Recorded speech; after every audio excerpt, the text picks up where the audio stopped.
On Thanksgiving Day, my millionaire son came to visit and asked, "Dad, is the $8,000 my wife sends every month enough for your treatment?" I was surprised and replied, "Son, only the church helps me with my treatment. I don't receive any money." And just then, his wife walked into the room. Before we continue, please subscribe to the channel and let us know where you are listening in the comments. Florence wrinkled her nose the moment she stepped through my front door. "Eugene, look at this carpet. When was this installed? The 1980s. She trailed one manicured finger along the back of my sofa, examining the dust like a health inspector. "And that smell? Porter, have you considered assisted living? They have wonderful facilities now." I straightened my flannel shirt, kept my voice level. "This is my home, Florence, the one your husband grew up in." "Well, things change. People downsize. It's practical." She set down her designer purse, probably cost more than my monthly pension, and surveyed my living room with the expression of someone touring a condemned building. 8 months. That's how long it had been since I'd seen my son. I'd watched from the window as the rented Tesla pulled up, silver and sleek, looking like a spaceship next to Mrs. Chen's rusted Civic across the street. Eugene stepped out carrying a wine bottle with a price tag I could read from 20 feet away. $200. He glanced at the house and something flickered across his face. Guilt, maybe, or just exhaustion. I'd spent the morning preparing Thanksgiving dinner with what I had: turkey donated by St. Christopher's Food Program, instant mashed potatoes, canned gravy. The mismatched plates on my dining table told their own story, each one a survivor from different decades. My hands had trembled slightly arranging them, though whether from nerves or my heart condition, I couldn't say. "Dad." Eugene embraced me at the door, and for a moment, I felt the boy I'd raised, not the San Francisco tech executive he'd become. "You look good." We both knew that was generous. At the table, I tried to bridge the distance. "The church has been helping with my medication costs. The cardiac specialist bills." Florence cut in, phone already in her hand. "Oh, Porter, you'd love our new place. The kitchen alone was $300,000, marble from Italy. Eugene, show your father the photos." Eugene shifted uncomfortably. "Florence, Dad was saying, he'll want to see this. The guest house is bigger than most apartments." She swiped through images of gleaming countertops and infinity pools, her voice bright with the kind of enthusiasm she never showed for anything in my house. I picked at my turkey, watching Eugene remove his smartwatch and set it beside his plate.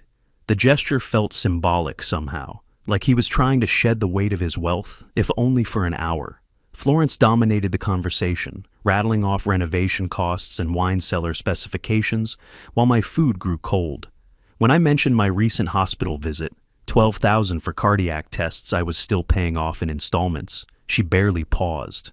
"That reminds me, we're thinking of adding a home gym. Peloton, full weights, maybe a sauna."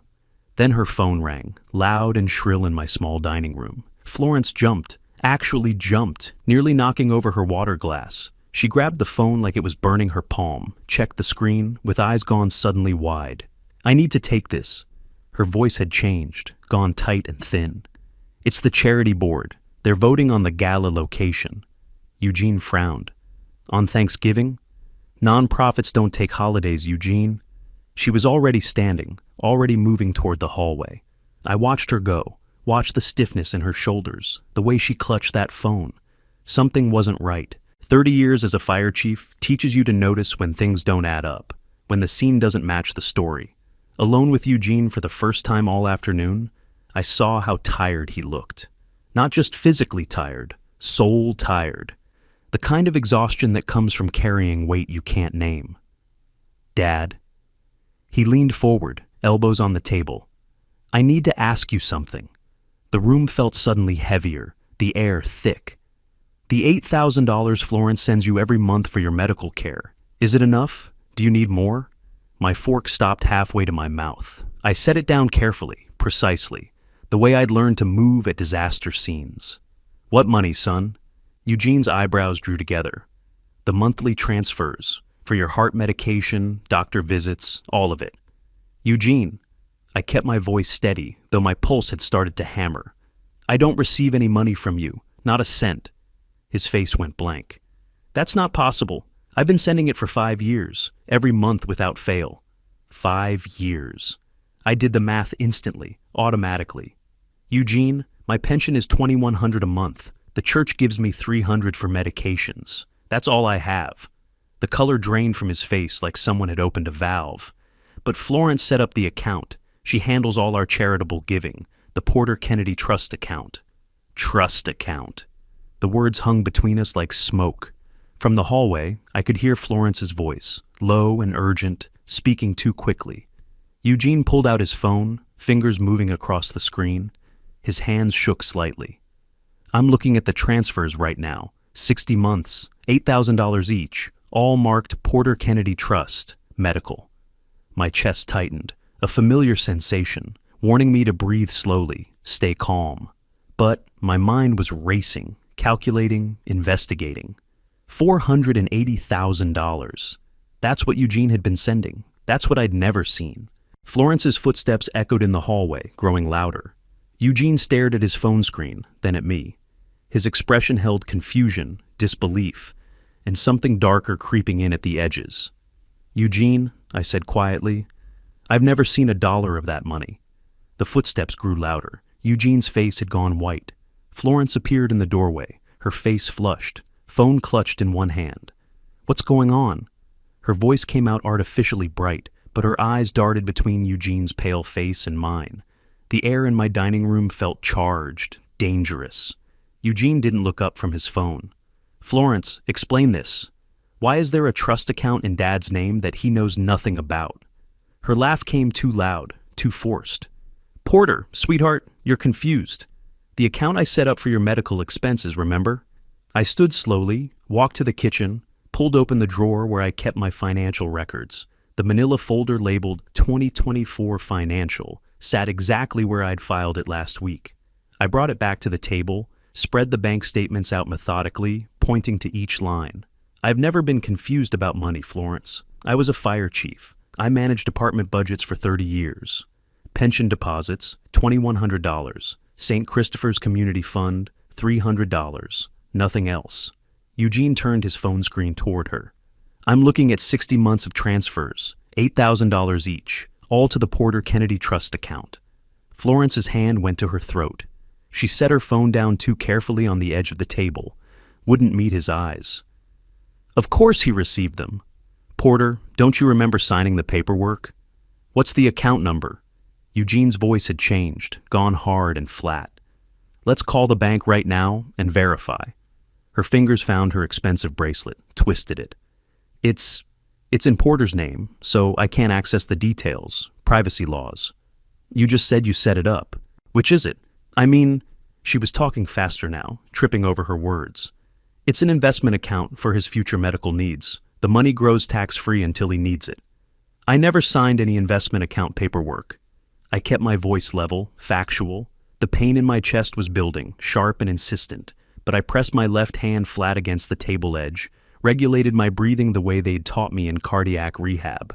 In through the nose, 4 counts. Out through the mouth, 6 counts. Not now. I wouldn't show weakness, not in front of her. Eugene stood, and I'd never seen my diplomatic son look like this. Jaw clenched, finger jabbing toward his wife. The money grows tax-free, then where are the statements? Where's the documentation? Florence's story shifted again. It's for future expenses, major surgeries, the kind of care your father will need as he ages. $8,000 a month for 5 years. Eugene's voice had gone hollow. That's $480,000. I said it quietly, precisely. He turned to me. You knew the exact number. I calculated it the moment you mentioned the amount. Old habit from the fire service. Assess damages immediately. The pain in my chest sharpened. I breathed through it, didn't reach for the nitroglycerin tablet in my pocket. 30 years of running into burning buildings had taught me not to show fear, not to reveal vulnerability when predators were watching. Florence's eyes were wet now, mascara starting to smudge. You're both ganging up on me. I've done everything for this family. Your father is old. He forgets things. He just calculated 5 years of transfers in his head. Eugene's voice cut through her tears like a blade. He's not the one who's confused. Fine. Her voice went shrill, desperate. You want to believe him over your wife? The woman who gave you a daughter? Eugene moved between us physically, his body blocking her line of sight to me. "Don't you dare use Emily in this. Where is the money, Florence?" The silence stretched. Florence touched her bracelet again, that nervous tell. When she finally spoke, her voice had changed completely, gone cold and venomous. "You'll regret this, old man. Both of you." I gripped the table edge harder. The pain was subsiding now, my breathing technique working. Eugene noticed anyway. "Dad, are you okay?" "I'm fine," I straightened. "Eugene, take her and leave. You need time to process this." "I should stay." "No, go to a hotel. Check the account records. Tomorrow, we'll talk about what happens next." Florence grabbed her designer purse, fumbled with the clasp. Eugene took his jacket but left the wine bottle on my counter, that $200 symbol of a different world. At the door, he embraced me, whispered in my ear, "I'm sorry, Dad. I'll make this right." I stood in the doorway, watching the Tesla's taillights disappear down my street, red dots fading into the November darkness. Then I closed the door, locked it, leaned against it until my heart rate settled. The house felt different now, quieter, colder. But my mind was working, turning over the facts like evidence at an investigation scene. $480,000, 5 years of theft. Florence's panicked phone call, her contradictory stories, her threats. I walked back to the dining room, gathered the bank statements, spread them across my coffee table. Outside, the streetlights flickered on. Mrs. Chen's living room glowed warm across the street. Somewhere down the block, a dog barked. I'd spent 30 years figuring out how fires started, tracing burn patterns, analyzing accelerants, reconstructing timelines from ash and char. Now, I needed to understand how my money disappeared, where it went, who else knew, and how to get it back. Friday morning came cold and gray. I sat at my dining room table, the same bank statement still spread before me, now joined by a yellow legal pad covered in notes. Sleep had come in fragments. Old habits from the fire service wouldn't let me rest when there was an investigation to conduct. My coffee had gone cold hours ago, untouched. I picked up my phone. The bank representative in San Francisco answered on the third ring, professional, cautious.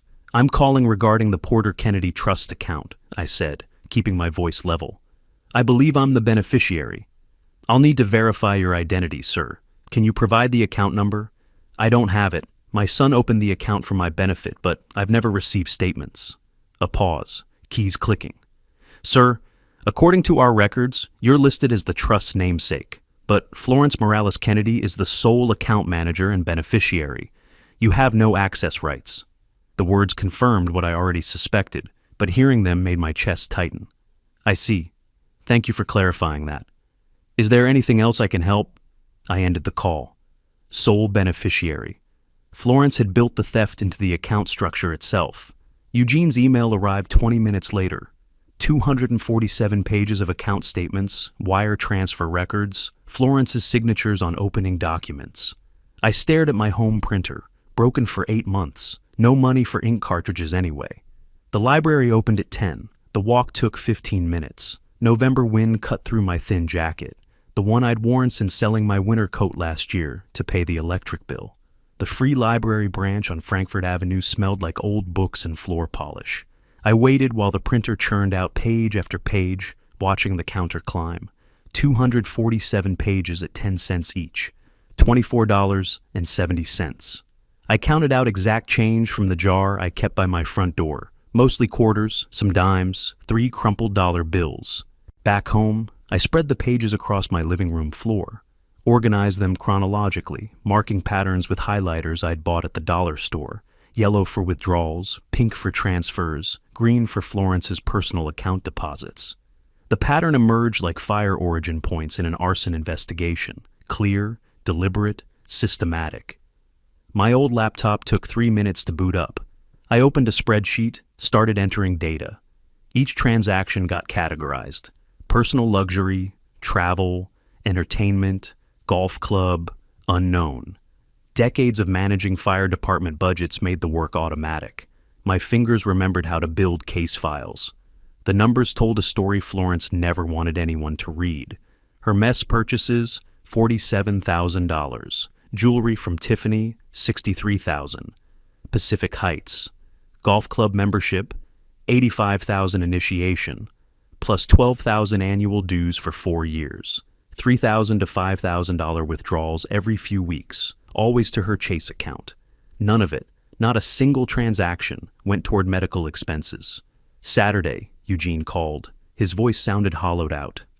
"Dad, I found something else. Documents in Florence's home office." "What kind of documents?" "Property transfer papers for your house to Clara Morales." I went still. "When?" "Last November. They're dated November 15th, 2023. There's a note in Florence's handwriting. P wouldn't sign, follow-up required." I remembered those papers. Florence had brought them during a brief visit, barely stayed an hour, said they were Medicare qualification forms that I needed to sign for better prescription coverage. I'd started reading, got confused by the legal language, set them aside. She'd left without mentioning them again.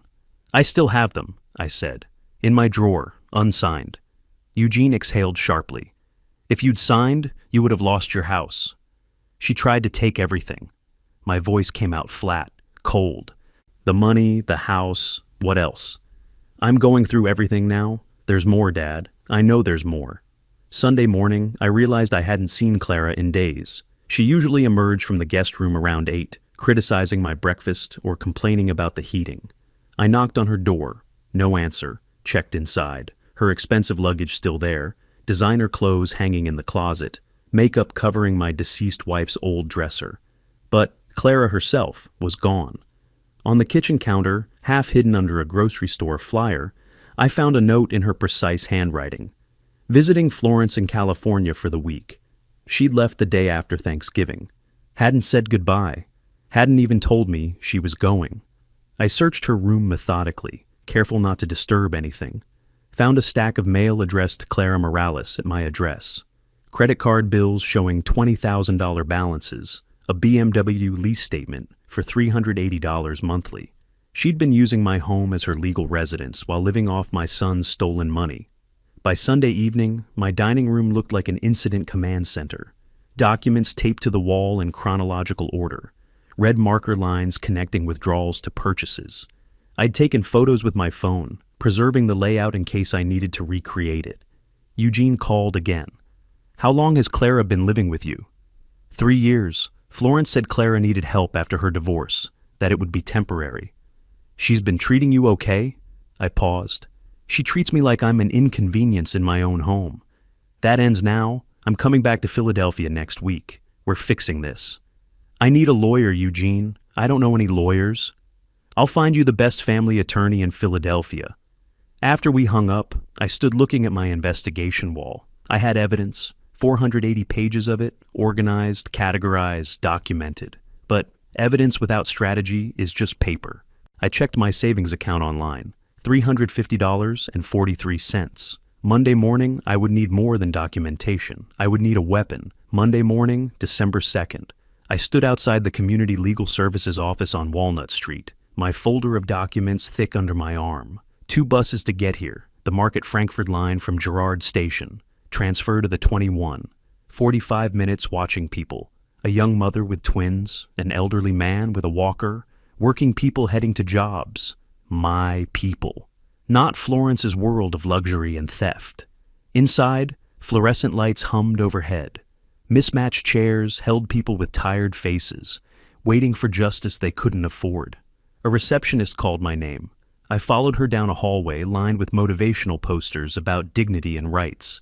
Howard Mason's office was small, cluttered with case files, law books stacked on every surface. Mason looked 52, maybe 55, weary eyes behind wire-rimmed glasses, rumpled suit that had seen better days. He gestured to a chair. "Mr. Kennedy, you mentioned a family matter involving significant funds." I spread my materials across his desk. The spreadsheet, bank statements, photographs of my investigation wall, the unsigned house transfer documents, organized, chronological, color-coded. Mason's eyebrows rose as he reviewed each page. "This is better documentation than most lawyers provide," he said finally. "You built a complete case file.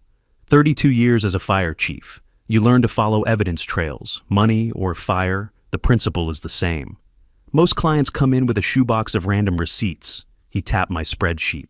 You've built a prosecutable case file. I want Florence prosecuted. Can we do that? Mason sighed, leaned back.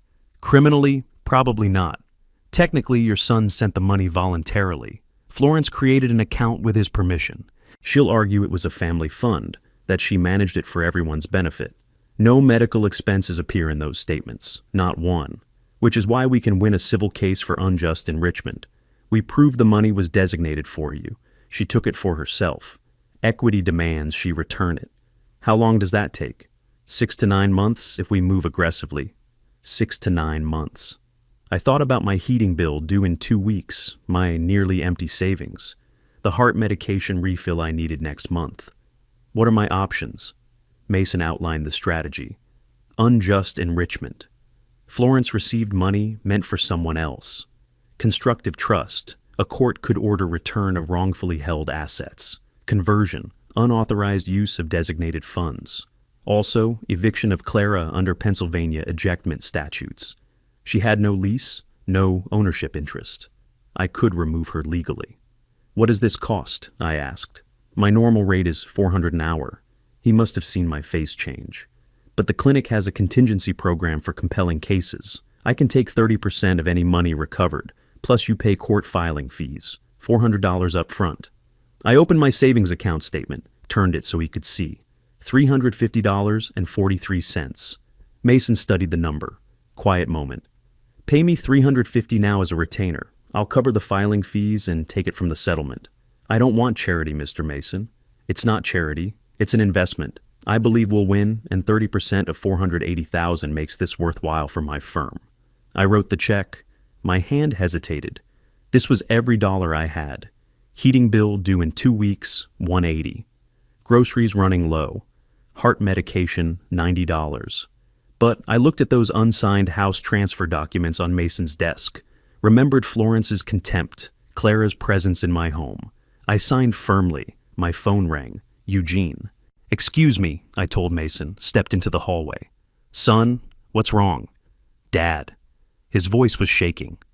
"Florence filed for divorce. She wants $5 million and full custody of Emily." I leaned against the wall. "Can she get it?" "I don't know. She's claiming I chose you over my family, that I'm mentally unstable for believing your accusations." "Eugene, listen carefully." I used my fire chief command voice, clear, authoritative, calming. "Hire the best family attorney in San Francisco today, not tomorrow, today." "She won't let me see Emily. She changed the locks on our house." "Document that. Record everything. The court needs to see she's using your daughter as a weapon." After the call, I stood with my forehead against the cool wall, breathed slowly, then returned to Mason's office. "Your daughter-in-law?" Mason asked. "Filed for divorce. $5 million, full custody of their 5-year-old daughter. She's attacking my son to pressure him into dropping my case." Mason nodded slowly. "She's smart. She knows your case threatens her, so she's attacking where he's vulnerable. His child. Will it work? Depends on Eugene. If he drops your case to appease her, she wins everything. If he fights, we can coordinate. Your civil case damages her credibility in the divorce proceedings. She underestimates my son. He won't abandon his daughter or his father. Then we need to move fast. File the civil suit this week, the eviction notice for Clara immediately. Do it, all of it." We spent 2 hours planning. Mason sketched strategies on a whiteboard, flowcharts showing the civil case progression, eviction timeline, potential outcomes. I asked questions about precedent, timing, costs. We created a battle plan with specific dates, filings, objectives. I photographed the whiteboard before leaving. Mason prepared documents while I watched. Civil complaint for unjust enrichment, petition for constructive trust, ejectment notice for Clara Morales. Each page, another weapon. "This will get ugly," Mason said as I stood to leave. "She'll fight back hard." I shook his hand firmly. "She already started the fight when she stole from my son. I'm just finishing it." I walked out of Mason's office into the cold December afternoon, carrying copies of the lawsuits we'd file within days. The bus ride home took 45 minutes. I watched the city pass, row houses and corner stores, working neighborhoods where people struggled and survived. Florence's world was about to get much smaller. 2 weeks passed in careful preparation. Mason and I worked through affidavits, evidence compilation, legal documents drafted and reviewed until every word carried weight. Mid-December arrived with early darkness and bitter cold. I stood in the Philadelphia Police 26th District Station on Girard Avenue, handing a 3-ring binder to Detective Sarah Chen at the Financial Crimes Unit desk. Behind me, Mason carried additional documentation. We'd rehearsed this moment. Detective Chen flipped through the tab sections: timeline, bank records, expenditures, correspondence, property documents. Her initial expression shifted from dismissive to professionally interested. "Mr. Kennedy, you understand family financial disputes rarely result in criminal charges?" "I understand, but this isn't a dispute. This is systematic theft over 5 years, documented with bank records." Mason added context, pointing to specific transactions. The defendant was sole manager and beneficiary of a trust supposedly for his father's medical care. Not $1 reached Mr. Kennedy. Chen studied the Delaware trust documents, the withdrawal patterns, the luxury expenditures. "You never had access to this account?" "I didn't know the account existed until 2 weeks ago." She assigned a case number, typed notes into her system. "This may not lead to prosecution, but it creates an official record. If nothing else, this will matter in civil court." 3 days later, a process server delivered our civil lawsuit to Florence in San Francisco. The claim, $480,000 principal, plus $120,000 in interest at 5% annually, legal fees, punitive damages, total demand, $650,000. The lawsuit detailed every luxury purchase, every withdrawal, every lie. That evening, my landline rang at 9 p.m. Florence's voice exploded through the receiver before I could finish saying hello. "How dare you, you miserable old man! You're destroying my family because you're jealous of our success." I placed the phone on speaker, started recording on my cell phone. Pennsylvania requires 2-party consent, but I was documenting threats for Mason. "Florence, don't you Florence me. Eugene will never forgive you for this. You'll die alone, and he won't come to your funeral. Are you finished?" "Finished? I'm just starting. I'll make sure you never see Emily again. I'll tell her what a hateful person you are." I let her rant for 2 minutes. Threats, accusations, venom. When she paused for breath, I spoke one sentence. "You stole from your husband and from me. The law will decide." I hung up. The phone rang again immediately. I unplugged it from the wall jack, wound the cord around it, placed it in a drawer. She couldn't harass me if I was unreachable. My cell number belonged only to Eugene and Mason. Eugene called the next morning. His voice broke. "Dad, Emily's crying every time she sees me now. Florence told her I'm choosing you over her." "Eugene, listen carefully. Document every refusal to let you see Emily, every time she uses your daughter as leverage. What if the court believes her? What if they think I'm unstable for suing my wife? Your wife stole $500,000. The evidence proves that. Any judge will see she's manipulating Emily to avoid accountability. I feel like I'm hurting Emily just by fighting back. You're protecting Emily from growing up thinking stealing is acceptable. That's good parenting." That afternoon, I returned from the pharmacy carrying my heart medication refill. $90, painful, but necessary. I opened my front door to find papers scattered across the living room floor like snow. My investigation wall dismantled. The coffee maker lay smashed in the sink. Clara stood in the kitchen doorway, arms crossed, smirking. Oops, I was dusting and knocked some papers down. So much clutter in this house. I didn't call out, didn't rush to gather papers. First, I photographed the scene from multiple angles, documented the deliberate destruction. "Clara, what happened here?" "Oh, I was cleaning. Maybe you did it yourself. You're old. You forget things." "You'll be hearing from my attorney about your eviction date." "This is my home too. Florence said I can stay as long as I want." "Florence doesn't own this house. I do. And you have no lease." I gathered my most critical documents, originals of the unsigned house transfer, personal bank statements, pension papers, carried them to my bedroom with my laptop.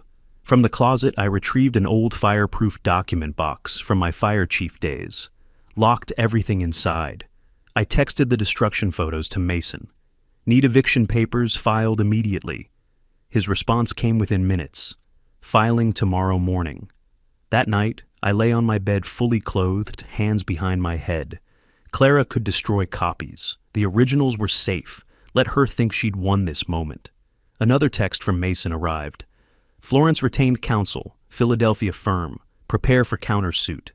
I read the message twice, so she was hiring local firepower. Good. Let her waste money on lawyers while the evidence buried her. I turned off the light and waited for her next move. January arrived with bitter cold and thin gray skies. I stood at my mailbox on a Tuesday afternoon, pulling out a thick envelope. Return address. Whitmore and Associates, a Philadelphia law firm. I opened it, standing on the frozen sidewalk, breath misting in the air. Countersuit, filed against me personally. The claims were vicious: defamation, emotional distress, elder abuse allegations. They sought $200,000 in damages. The narrative described me as a confused elderly man with declining mental faculties who has fabricated accusations against his devoted daughter-in-law. My jaw tightened. I read all 15 pages standing in the cold, then refolded them precisely. Walked inside, called Mason immediately. In his office an hour later, I spread the countersuit across his desk. Can they compel a mental evaluation? Mason sighed heavily. Standard defense playbook for the wealthy. Attack your credibility, paint you as mentally incompetent, make your evidence seem like delusions. He pointed to the signature. Richard Whitmore, senior partner, $500 an hour. He's crafted a narrative. The money was a family investment fund. Your accusations stem from age-related confusion. How do we counter this? File your medical records proving cognitive competence. Depose Clara under oath. Expose her financial dependence on Florence. The countersuit included Clara's affidavit, signed and notarized. She testified I was increasingly forgetful, had unprovoked angry outbursts, made false accusations about family members. Cold fury settled in my chest. 3 years she'd lived in my house, and now she was destroying my credibility. We'll discredit her easily, Mason said, seeing my expression. She has financial motive to protect her daughter. 2 days later, Eugene filed for divorce in San Francisco Superior Court, petitioning for full custody of Emily. His grounds: Florence's documented financial misconduct, manipulation of their daughter, refusal to allow court-ordered visitation. Florence's response was immediate, an emergency motion claiming Eugene was unstable and influenced by his mentally declining father, making him a danger to Emily. The judge denied the motion but scheduled a custody evaluation. Eugene called that evening. Dad, she filed an emergency motion claiming I'm unstable. Did the judge grant it? No, but there's going to be a custody evaluation. Some social worker will interview both of us. Good. Let them evaluate her. Let them see how she manipulates Emily. What if Emily says bad things about me? Florence has been coaching her. Evaluators are trained to spot parental alienation. Trust the process, and trust that you're a good father. Then Florence played another card. A Bay Area lifestyle blogger, someone who covered wealthy families' charitable work, published a piece titled, "Local Philanthropist Faces Heartbreaking Family Crisis." I found it through a web search. The article portrayed Florence as a devoted wife and mother torn apart by her husband's cruel father. It described her charitable board positions, bought with stolen money, and the tragic situation where Eugene's elderly father had created divisions in their marriage. The comments section overflowed with sympathy for Florence. I showed Mason the article. He nodded grimly. Media manipulation. She's building public narrative to pressure Eugene. But it also helps us. How? Jury trials aren't won with spreadsheets alone. They're won with pictures that make people angry. We need visual proof of the luxurious lifestyle those withdrawals funded. Photos of her Hermès collection, jewelry, the golf club, the Napa villa.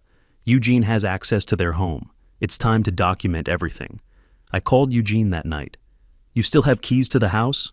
Technically, why?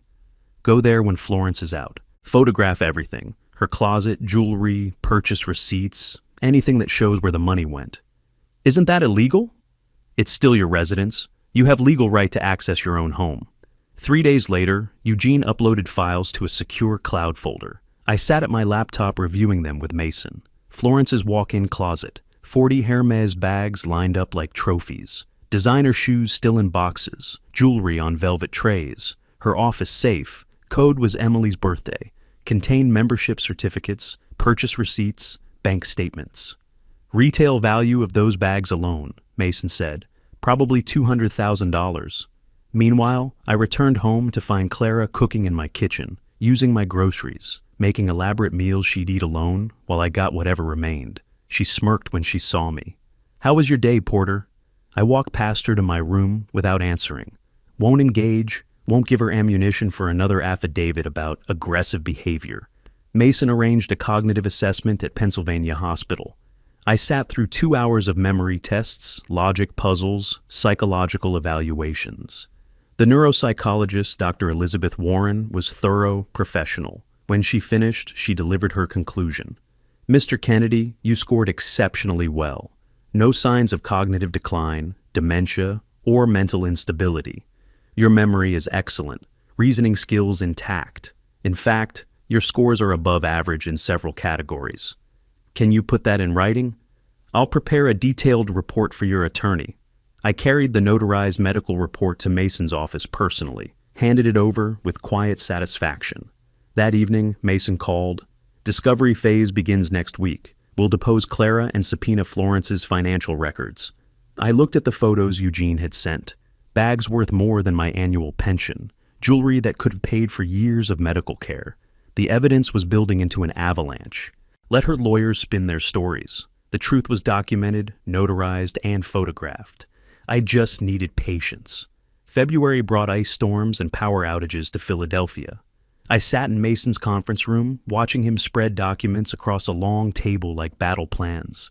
Discovery phase had begun, the legal process where both sides must share evidence. Mason had subpoenaed Florence's complete financial records from the past 5 years. Eugene, working with his divorce attorney in California, had legal authority to access joint accounts. Together, they'd compiled what Mason called a financial autopsy. Mason brought in Gerald Morrison, a forensic accountant who specialized in fraud cases. Morrison was 58, meticulous, wore reading glasses on a chain. He spent 3 days analyzing the trust account statements, Florence's personal credit cards, Eugene's bank records. His report was 47 pages long. I sat at Mason's conference table while Morrison presented his findings. He pointed to specific transactions with a pen, explaining patterns I'd already noticed but couldn't prove with professional certainty. "Mr. Kennedy, in 30 years of forensic accounting, I've rarely seen such blatant misappropriation. Every dollar is documented. Is the evidence sufficient for court? Sufficient? It's overwhelming. The trust account received exactly $480,000. Not a single withdrawal correlates to medical expenses. Every transaction went to luxury goods and services." Mason leaned forward. "Can Florence claim any legitimate use of these funds?" "She could try, but the spending pattern is unambiguous. Personal enrichment, zero healthcare costs." The breakdown was damning. $47,000 on Hermes purchases, $63,000 on jewelry, $85,000 for golf club initiation, $48,000 in membership dues over 4 years, $52,000 on spa and beauty treatments, $91,000 on luxury travel, $94,000 on restaurant and entertainment expenses. Every transaction categorized, dated, documented. Late February, Eugene called with another discovery. His voice sounded hollow, broken. "Dad, I found emails. Florence. She wrote terrible things about you, about me. Send them to Mason. She called you senile, called me a fool, said I work like a slave while she spends our money. Eugene, listen. Her words prove our case. They show consciousness of wrongdoing, contempt, deliberate deception. I feel sick reading them." The emails arrived that afternoon. I printed them at the library, 138 pages, costing me $13.80. Sat at a library table for 2 hours, reading methodically, highlighting key phrases. One email to her friend Stephanie from June 2023. "Eugene actually believes I'm sending his father $8K monthly. The old man is too proud to ask his son for money directly, so he has no idea. Meanwhile, I just bought my 4th Birkin. My fool husband works 80-hour weeks while I shop. Easy money." I read those words sitting alone at that library table. My hands stayed completely steady, despite the rage building inside. Another email to Clara from November 2024. "The senile old man almost figured out the property transfer. Thank goodness he can't read legal documents properly. When he dies, Eugene will inherit, and what's Eugene's is mine. Patience. I saved the file, forwarded everything to Mason, then sat in silence for 10 minutes. They'd given me everything I needed. Early March, Mason filed the ejectment action against Clara, legal term for eviction of someone with no right to occupy property. I provided documentation. Sole owner since 1987. Deed in my name only, no lease agreement, no written permission, no rent payments. Clara's response, filed through Whitmore, claimed an oral agreement where I had promised her a home for life in exchange for caregiving services. I nearly laughed. Clara's caregiving consisted of criticizing my housekeeping and eating my groceries. Mason also subpoenaed records from St. Christopher's Community Fund. Pastor Michael Reynolds provided an affidavit. I'd received $300 monthly assistance for medication costs since January 2023. I'd applied for help because my pension couldn't cover both living expenses and cardiac medication. The church verified my financial need through bank statements. No evidence of any trust account or family support. This destroyed Florence's claim that trust money was being properly used for my care. 3 days after Clara was served with eviction papers, I returned home to find my mailbox stuffed with garbage, coffee grounds, banana peels, torn papers. I didn't clean it immediately. First, I photographed it from multiple angles, texted the images to Mason. Defendant destroying property owner's mailbox. Witness harassment. Then I cleaned up wearing dish gloves, bagged everything as potential evidence. Clara watched from the living room window, arms crossed. I didn't look at her. At home, I created another physical timeline on my dining room wall, larger, more detailed this time. Used red string to connect Florence's purchases to specific dates when Eugene sent trust account payments. The visual pattern was undeniable. Eugene sends $8,000 connected to Florence buys $12,000 handbag 3 days later. Morrison later told Mason, "Your client has the mind of an investigator. He should have been an accountant." Late March, Mason called. Hearings start next month. First the eviction on April 15th, then the civil case preliminary hearing, April 22nd. Are you ready? I looked at my evidence timeline on the wall, the red strings connecting theft to luxury. Morrison's 47-page report on my dining table, the stack of Florence's emails beside it. I'd spent 3 months building this case like I used to investigate fires. Follow the evidence, document everything, let the facts speak. April would bring the first real courtroom battles. I'd waited this long, I could wait a few more weeks. April 15th arrived with spring rain and gray skies. I wore my only suit, navy blue, purchased for my retirement ceremony 8 years ago. Slightly loose now, after months of stress-induced weight loss. Outside the Philadelphia County Courthouse on Market Street, I watched lawyers and litigants stream through security. Mason arrived carrying a litigation bag, heavy with evidence binders. Eviction hearing first, courtroom 306 at 10 o'clock. Then we prepare for the civil case preliminary hearing next week. I straightened my tie, followed him inside. Security checked my bag, notebook, pen, nothing else. I walked courthouse hallways like I once walked burning buildings, purposefully, knowing dangerous territory requires calm focus. Judge Patricia Holloway presided over the eviction hearing, mid-50s, no nonsense, 20 years on the bench. Clara sat with Whitmore, wearing an expensive dress bought with Florence's stolen money. She testified first, claiming I'd begged her to move in, promised a home for life, in exchange for helping with my declining health. I watched her lie smoothly, almost believed herself. Then Mason presented evidence, text messages from 2022, where Florence asked if Clara could stay a few months, my response agreeing to a temporary arrangement, 0 written lease agreements. When I took the stand, I sat straight, hands folded, spoke directly to Judge Holloway. I purchased this house in 1987 for $89,000. I raised my son there. After my wife passed, I lived alone until Florence asked if her mother could stay temporarily. That was 3 years ago. I want my home back. No emotion, just facts. Mason presented my house deed. Sole owner, no other names ever on title. Whitmore argued Clara provided valuable caregiving services, creating an implied contract. Judge Holloway asked Clara to detail these services.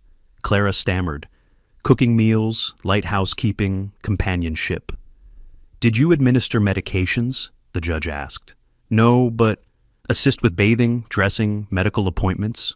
Well, no, he can do those things himself. Then you were a housemate, not a caregiver. And you paid no rent for 3 years? No rent. Judge Holloway ruled from the bench. Mr. Kennedy is the sole property owner. Ms. Morales has no lease, no written agreement, and insufficient evidence of any oral contract. The court finds no legal right to occupancy. Ms. Morales must vacate by June 1st. Mr. Kennedy may change locks after that date. Ms. Morales will pay Mr. Kennedy $150 in court costs. Clara stood, face red, pointed at me. You'll regret this. You'll die alone, and no one will care. The gavel cracked down. Ms. Morales, another outburst, and you'll be held in contempt. This hearing is concluded. I exited calmly, found Clara in the hallway, screaming at Florence on her phone. He's throwing me out! You said this wouldn't happen. I walked past without looking, buttoned my coat, headed for the elevator. Mason caught up. That went well. I allowed myself a small smile. One down. April 22nd. Civil case preliminary hearing. Judge Marcus Webb, presiding, 60s, former prosecutor. Reputation for cutting through legal gymnastics. Mason presented Morrison's forensic analysis. Morrison set up a laptop, projected charts onto a courtroom screen. Here, February 2020, $8,000 trust deposit. 3 days later, $6,200 Tiffany jewelry purchase on Florence Kennedy's personal credit card. The pattern repeated across 60 months. Judge Webb leaned forward, studying the screen intently. Mason presented church affidavits from Pastor Reynolds. Eugene's testimony via video deposition. He'd sent money specifically for his father's medical care. Florence managed the trust account. He never verified, I received funds until Thanksgiving. Then Florence took the stand. She wore modest clothing, calculated image management. Whitmore led her through prepared answers.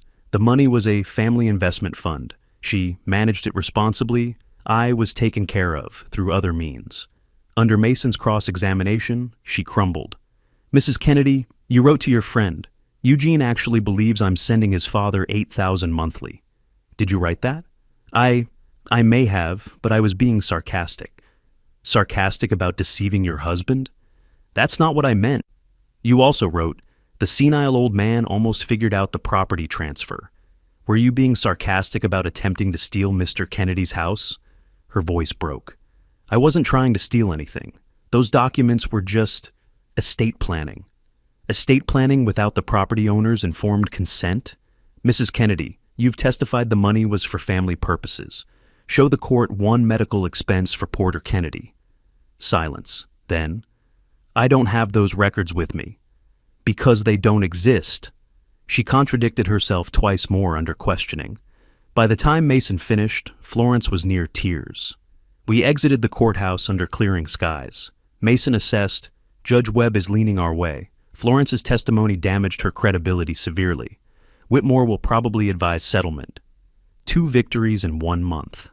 Clara would be gone in 6 weeks. The civil case was progressing exactly as planned. I walked to the bus stop, feeling the weight of 3 months' evidence gathering paying off.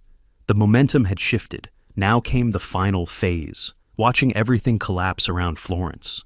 May passed in endless depositions and legal motions, each week stretching longer than the last.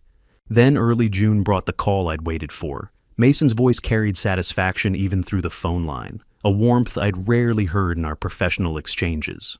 Judge Webb issued his ruling. We won. Everything. I sat at my kitchen table, pen frozen over a crossword puzzle I hadn't been able to concentrate on for weeks. The clues blurred into meaningless words, my mind too occupied with waiting, calculating, preparing for any outcome. Outside, Philadelphia's summer heat shimmered off the pavement, making the air thick and heavy. Inside, the moment I'd built toward for 7 long months finally arrived. Tell me, I said, my voice steadier than I felt. Mason emailed the decision immediately. I drove to the library, my old car protesting in the heat, and printed it standing at the machine while it churned out page after page. 23 pages total. I read every single word right there in the library, standing by the printer, oblivious to the other patrons moving around me. The defendant systematically misappropriated funds designated for the plaintiff's medical care over a period of 5 years.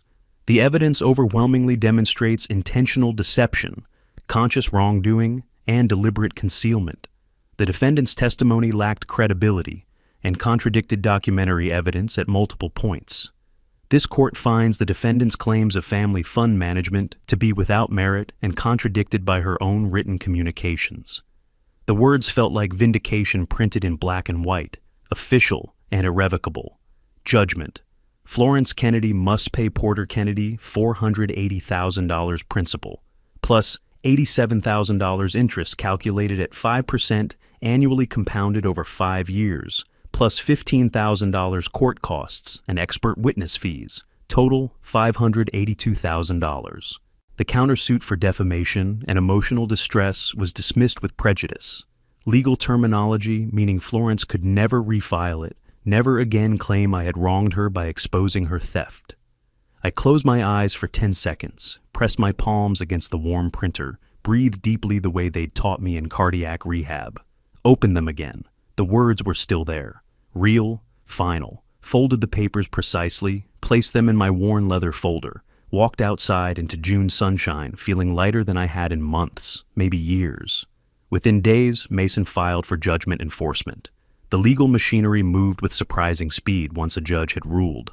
The court issued orders freezing Florence's bank accounts, every checking account, savings account, investment account in her name. She had $243,000 in various accounts, seized immediately, transferred to the court's control pending distribution to me. A second order required her to liquidate luxury assets to satisfy the remaining judgment. The Hermes collection she'd displayed like trophies, the jewelry she'd worn to charity galas bought with my stolen money, the golf club membership that had cost more than most people earned in a year, those 40 designer bags, appraised at $198,000 total, the jewelry from Tiffany and other high-end stores, $141,000. The Pacific Heights Golf Club membership she'd bragged about in her emails. She had to resign immediately, forfeiting the $85,000 initiation fee entirely. The Napa Villa was untouchable, in Eugene's name alone. The prenuptial agreement he'd wisely insisted on 5 years ago protected his pre-marriage assets, but Florence's personal treasures, every item bought with money meant for my medical care, would be auctioned to satisfy my judgment. I imagined her receiving those notices, watching her carefully curated lifestyle dismantled piece by piece. I felt no guilt about it. Late June, Eugene called with different news. His voice broke immediately. "Dad, the custody evaluator's report came back. I got full custody. Florence only gets supervised visits." I sat down slowly in my kitchen chair, the relief washing over me like cool water. "Emily's safe with you. That's what matters most." The evaluator wrote that Florence showed concerning patterns of parental alienation, that she coached the child's responses, and prioritized her own interests over the child's emotional well-being. It's all there in black and white, Dad. The court saw exactly what she was doing. Courts see through manipulation eventually, son.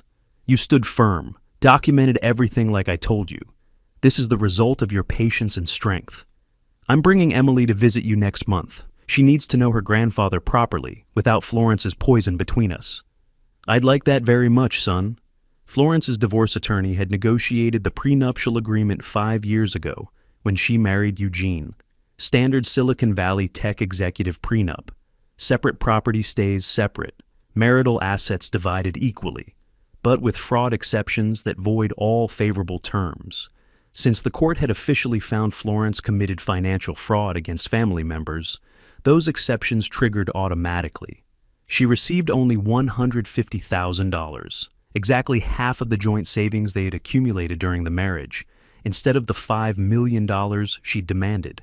Eugene kept the San Francisco house, all his company stock options, his retirement accounts, everything he'd built through his own work.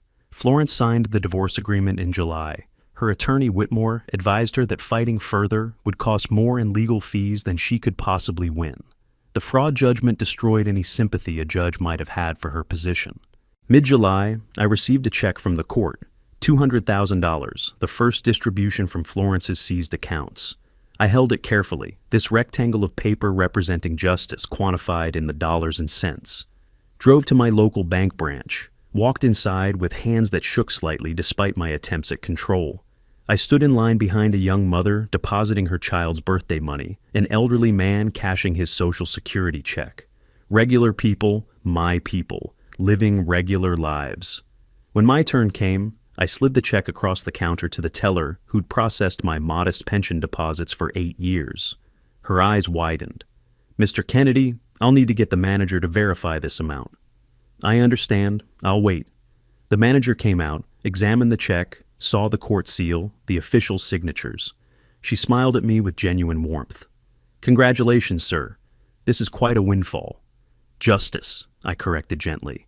"Not a windfall. Justice." They processed the deposit. My account balance, which had hovered around $47 for months of this legal battle, jumped to $200,047. I received a receipt, folded it carefully into my wallet next to my fire department retirement ID card, 2 pieces of paper representing who I'd been and what I'd accomplished. Mason called that evening, his voice carrying professional satisfaction. "More payments will follow as Florence's luxury goods sell at auction. Full judgment satisfaction expected by September at the latest."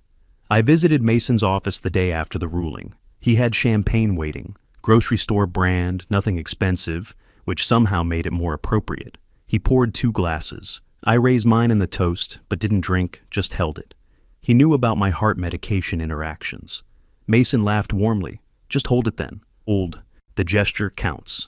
We spent 2 hours discussing enforcement strategy, asset seizure procedures, payment schedules, collection timelines. What happens if Florence tried to hide assets or declare bankruptcy?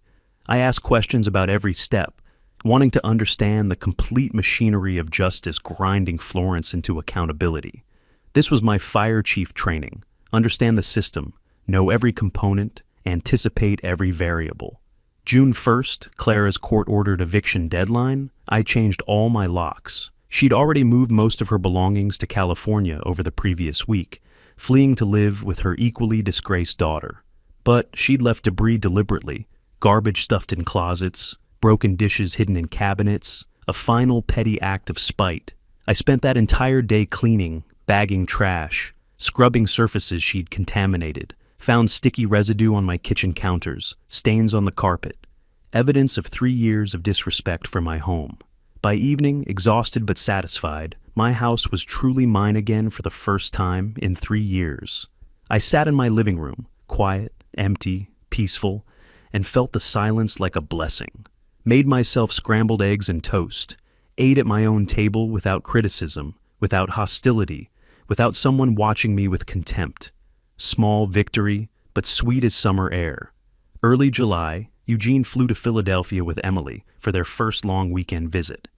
I picked them up at the airport, my 14-year-old Honda still running, despite its age, and the check engine light that had been on for 2 years.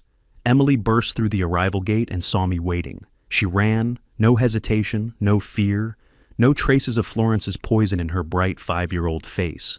I lifted her, my back protesting loudly, but I ignored every twinge. She weighed almost nothing and everything simultaneously. She chattered immediately about kindergarten, about her room at Daddy's house, about a book she was reading, about everything except her mother. Smart kid, resilient kid. Mason called with the final accounting numbers. The auction house sold Florence's Hermes collection, 40 bags, $198,000 total. The jewelry sold for $141,000. Golf club membership forfeited provided another $85,000. That covers the full judgment amount? With the bank accounts, yes. Actually, $567,000 total collected, $15,000 over the judgment, which I'm returning to you as required by law. My contingency fee comes to $170,100. Your net recovery, $396,900. $400,000 she stole, $400,000 returned, balance restored. Plus, you have your house back, your son has his daughter, and Florence has nothing but a fraud judgment following her credit report forever. She'll never get a loan, never pass a background check, never escape what she did. Justice, Mr. Mason, that's all I ever wanted. Not revenge, not destruction, just justice, fairly applied. I told Mason I had specific plans for the money, plans that honored what it was meant for in the first place, family and future, caring for the next generation. The check sat on my table, paper proof that justice could prevail when you built your case brick by brick, followed every rule, refused to quit even when exhausted. But the real victory wasn't the money in my account. The real victory was Emily's laugh in my living room, Eugene's peace of mind, my house quiet and mine, Florence's power over my family shattered completely. I'd call Eugene tomorrow to discuss the education fund for Emily. Tonight, I'd just sit in my quiet house, finally completely mine again, and rest. August arrived with thick Philadelphia humidity and the persistent chorus of cicada songs that marked the peak of summer. I sat on my front porch, the same porch where this entire journey had begun 9 months ago on that terrible Thanksgiving afternoon, watching neighborhood kids bike past on their way to the corner store, their laughter carrying on the heavy air. My porch had a fresh coat of paint, gleaming white in the afternoon sun. First money I'd spent from the judgment. $380 for supplies from the hardware store, then 3 full days of work doing it myself. Scraping away the old, flaking paint felt symbolic, removing the evidence of neglect, of years when I couldn't afford such luxuries, when every dollar went to survival. Each brushstroke was meditation, reclamation, restoration. The house behind me was truly mine again in every sense. Clara's hostile presence erased completely. New locks installed on every door, every room cleaned and reclaimed. No more finding garbage in my mailbox. No more criticism about my cooking. No more feeling like an unwelcome guest in my own home. On the small wicker table beside my chair sat a thick folder from Mason. Final accounting documents, estate planning paperwork, and a cashier's check for the remaining judgment balance. Everything in perfect order. Everything finally resolved. Early August, I'd met with Mason and an estate planning attorney he recommended, Margaret Chen, a sharp woman in her 40s who specialized in protecting assets for retirees. We spent 3 hours in her office creating an irrevocable trust. My house would transfer to the trust structure upon my passing, with Eugene and Emily listed as the sole beneficiaries. This legal barrier would prevent any future attempts by Florence, her creditors, or anyone else from making claims against the property that had been in my family for 38 years.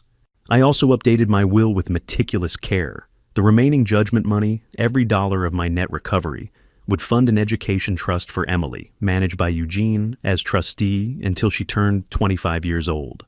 Mr. Kennedy, this trust structure creates an impenetrable legal barrier protecting the house from any future claims.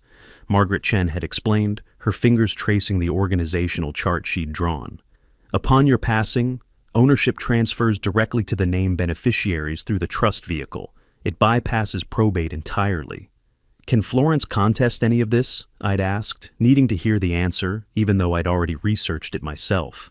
An irrevocable trust is extremely difficult to challenge under any circumstances. Combined with the fraud judgment of public record against her, she would have absolutely no legal standing. Any attorney she consulted would advise her not to waste her money trying.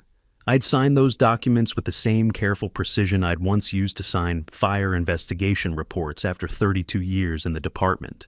My signature, witnessed and notarized, protecting my family's future.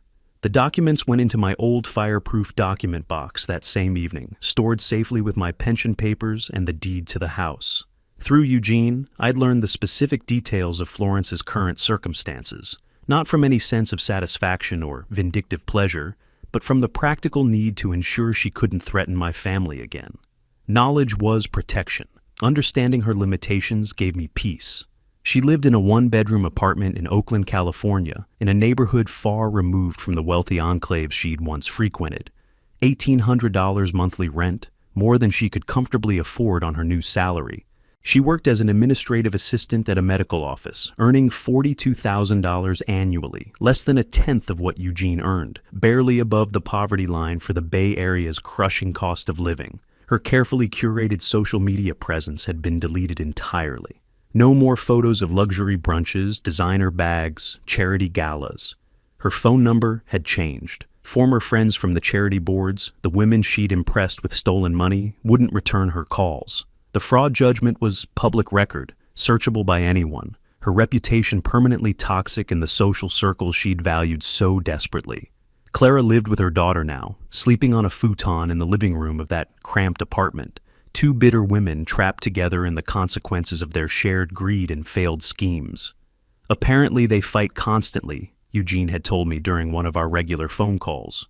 Florence blames Clara for giving testimony that backfired and made the case worse. Clara blames Florence for being stupid enough to document everything in emails. My attorney heard it from Florence's lawyer. They're barely speaking to each other, but can't afford to live separately. They deserve each other, I'd said simply, and I'm grateful they're 3,000 miles away from all of us. Mid-August brought the visit I'd been anticipating, with growing excitement. Eugene and Emily flew in for a long weekend, planned weeks in advance with the careful coordination of a father managing custody schedules and a grandfather preparing for precious time with family. I'd prepared the spare bedroom, Emily's room now, I'd decided with quiet joy, with fresh sheets that smelled of lavender detergent, a colorful quilt I'd found at a thrift store, and a small stuffed animal from the toy store, a plush fire truck, a gentle nod to Grandpa's career. When Emily discovered it on her pillow, her face lit up with pure delight that made my chest ache with happiness. Saturday, we spent the day at the Philadelphia Zoo. Eugene drove us in his rental car, but I navigated, pointing out landmarks, sharing stories of bringing Eugene here as a child decades ago. Emily ran between exhibits with boundless energy, holding both men's hands, asking endless questions that revealed her sharp, curious mind. I walked slowly through the zoo paths, my pace limited by age and my heart condition, the same condition Florence had used as an excuse to steal, but Emily matched my speed without complaint or impatience. She seemed content to be with us, unburdened by the weaponized anxiety Florence had tried to instill. At the primate house, watching gorillas interact through the thick glass, Emily asked, with innocent curiosity, why monkeys live in families. Because everyone needs people who protect them and love them, I told her, squeezing her small hand gently. Family means looking out for each other, keeping each other safe. Eugene caught my eye over Emily's head, his expression complex, gratitude, understanding, residual pain from Florence's betrayal, but mostly hope for the future. He nodded slowly, and I knew he understood what I'd really done. Not just recovered money, but protected his daughter from growing up thinking that manipulation and theft were acceptable. Sunday morning on the porch, in the golden light of early day, I taught Emily to use my old binoculars, Bushnell brand, purchased in 1994 when Eugene was a teenager, still perfectly functional. I showed her how to adjust the focus wheel, how to stay still so the birds wouldn't startle, how to identify different species by their colors and behaviors. That's a cardinal. See the bright red one? That's the male. The brown one next to him is the female. They mate for life and stay together year-round. Emily repeated the information with serious concentration, delighted by each new bird we spotted. Eugene made coffee in my kitchen, watching us through the screen door, and I saw him wipe his eyes once when he thought we weren't looking. Later that morning, while Emily played in the small backyard I'd finally had time to clean up properly, Eugene and I discussed the financial plan in detail. I want the judgment money to go to Emily's education. All of it, I told him firmly. Every dollar of the net recovery. Dad, you should keep that money, Eugene protested, though his tone suggested he'd expected this. You earned it. You fought for it. You deserve to enjoy it. I fought to expose theft and protect my family, I corrected him gently. The money was always supposed to help the next generation. It still will, just differently than Florence intended. Emily's education is the right use. It's what your mother would have wanted.